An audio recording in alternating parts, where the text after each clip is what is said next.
Jak wspierać motywację klienta w procesie metody bilansu kompetencji? Skorzystałam tutaj z takiej, wydaje mi się, pięknej filozofii i zasad dialogu motywującego, gdzie tak naprawdę rolą doradcy jest bycie towarzyszem i prowadzenie spotkań i rozmów w taki sposób, żeby cały czas wzmacniać taką gotowość do zmiany. Wzmacniać w drugim człowieku odwagę do korzystania z jego możliwości i zasobów.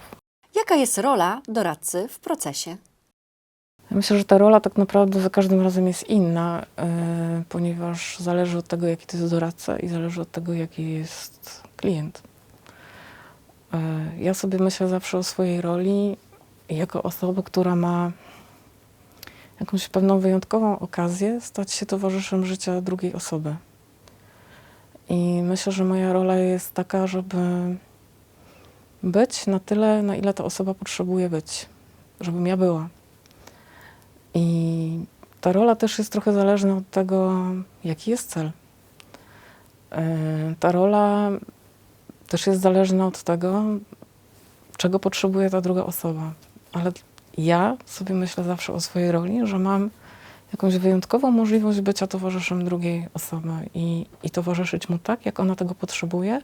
Jeżeli ja widzę, że potrzebuje inaczej, nie mogę narzucić, mogę jedynie zaproponować, zasugerować i uzgodnić, czy może być inaczej. Ja mogę sobie pomyśleć o tym, jaka jest moja rola. Moja rola jest taka, żeby przede wszystkim być w kontakcie, być autentyczną, być uważną na to, co się dzieje. A z drugiej strony moją rolą jest widzieć to wszystko bardzo szeroko. Czyli z jednej strony nie tylko patrzeć na moment, kiedy ktoś puka do drzwi i otwiera, tylko mam tak pracować, żeby zobaczyć i poznać najlepiej, jak się da kontekst jego przybycia do mnie. Potem z jakiegoś metapoziomu widzę etapy, przez które przechodzimy, ale ja mam też cały czas być czujna i uważna, co jest na wyjściu. Więc ja bym powiedziała tak, ktoś jest w podróży i on tak naprawdę decyduje. I on ma to swój ster i tam kręci. Ale ja jestem w jakiś sposób też nawigatorem. Natomiast jeżeli on powie, skręcamy w lewo, ja mówię, dobra, skręcamy w lewo, chociaż mogę wiedzieć, że w lewo jest ślepa uliczka, ale muszę dać tej osobie możliwość doświadczenia tego i sprawdzenia, bo jeżeli ona mówi, ja chcę zrobić ten kurs, a ja mam powiedzieć, że ja mam inne zdanie na ten temat, muszę dać możliwość zweryfikowania, żeby ta osoba to przefiltrowała przez własne doświadczenie. Więc bym powiedziała, że jestem takim nawigatorem nie narzucającym kierunek, ale pokazującym, jakie mogą być możliwości. Więc taka jest moja rola. Ja myślę sobie, że w ogóle to, co jest ważne, to jest zbudowanie relacji. To jest zbudowanie tego fundamentu, tego kontaktu, żeby niwelować ryzyko, że osoba wypadnie z procesu. Druga rzecz to jest być autentycznie zaangażowanym. Nie na zasadzie tak, no ciekawe, co tam pani mówi, tylko my naprawdę mamy mieć w sobie ciekawość tej historii.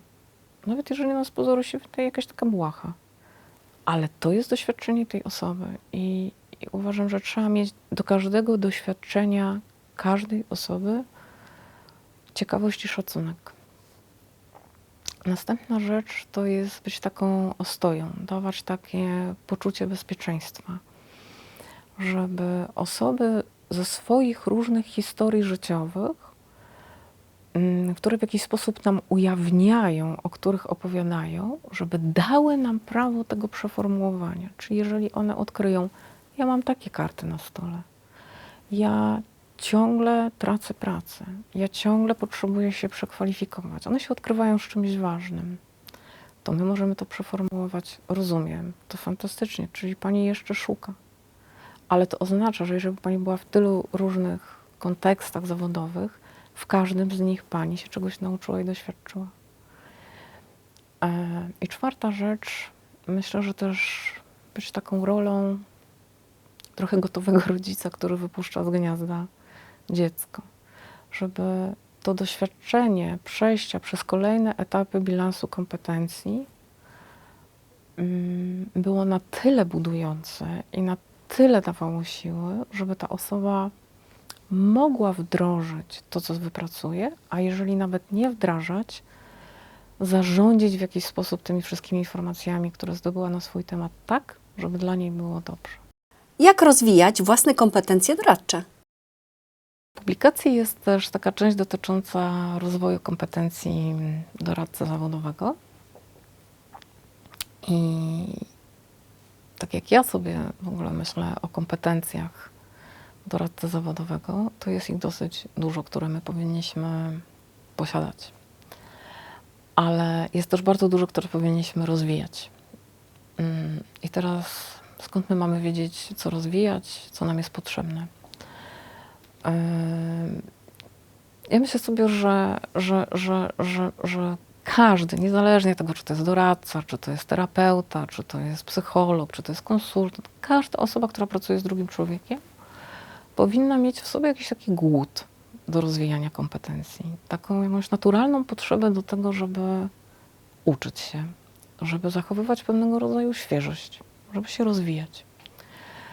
I wydaje mi się, że warto korzystać z pewnych wytycznych, jakiego typu kompetencje są potrzebne w danej pracy, bo inaczej jest to w przypadku doradcy, inaczej w przypadku psychoterapeuty, ale to, co dla mnie jest kluczowe, to jest szukanie w sobie takiej naturalnej potrzeby i głodu do rozwoju i do nabywania tych kompetencji, które mają służyć tak naprawdę drugiemu człowiekowi, żeby on czuł się zaopiekowany, żeby on się czuł bezpiecznie, żeby on czuł, że jest w dobrych rękach. Ja myślę sobie, że ważne w pracy doradcy jest to i tutaj znajdujemy dużo informacji w różnego rodzaju raportach, zestawieniach, profilach kompetencyjnych. To jest przede wszystkim bycie zgodnym z etyką, pracowanie zgodnie z prawem, znajomość dokumentów, rozporządzeń, ustaw. Druga rzecz, bym powiedziała, taka znajomość tej sytuacji, w której funkcjonuje dana osoba. Czyli jeżeli pracujemy z uczniem, który jest w 7., 8. klasie, my musimy dobrze mieć rozpoznane środowisko, o którym z nim rozmawiamy. Jeżeli pracujemy z osobami, które przechodzą jakiś proces, nie wiem, przekwalifikowania się, nie wiem, w branży IT, też powinniśmy dobrze znać tę branżę. Czyli druga rzecz to jest tak naprawdę dobra znajomość środowiska i dobre rozpoznanie jakby branż i specyfiki, w której ta osoba funkcjonuje. Ale żeby to robić, trzeba być cały czas na bieżąco z informacjami. Trzeba śledzić trendy na rynku pracy, trzeba czytać raporty dotyczące zapotrzebowania na kwalifikacje, trzeba być na bieżąco z tym, co mówią HR-owcy, trzeba być na bieżąco ze wszelkimi danymi też dotyczące rozwoju gospodarki, żeby tak naprawdę móc cokolwiek zasugerować człowiekowi, co jest zgodne z tym, co rzeczywiście dzieje się w rzeczywistości. I trzeci taki obszar kompetencji to jest moim zdaniem bycie w różnego rodzaju sieciach. Nic gorszego jak doradca, który jest samotnikiem, który nie ma wsparcia, który nie może porozmawiać z innym doradcą, który nie wymienia się wiedzą, który nie chodzi na superwizję. Nie, to wszystko nie. I tak jak powiedziałam wcześniej, ja lubię przeformułować, więc bądź w kontakcie z innymi ludźmi, ucz się od innych ludzi, dziel się wiedzą i dbaj też o swój dobrostan. Korzystaj z superwizji.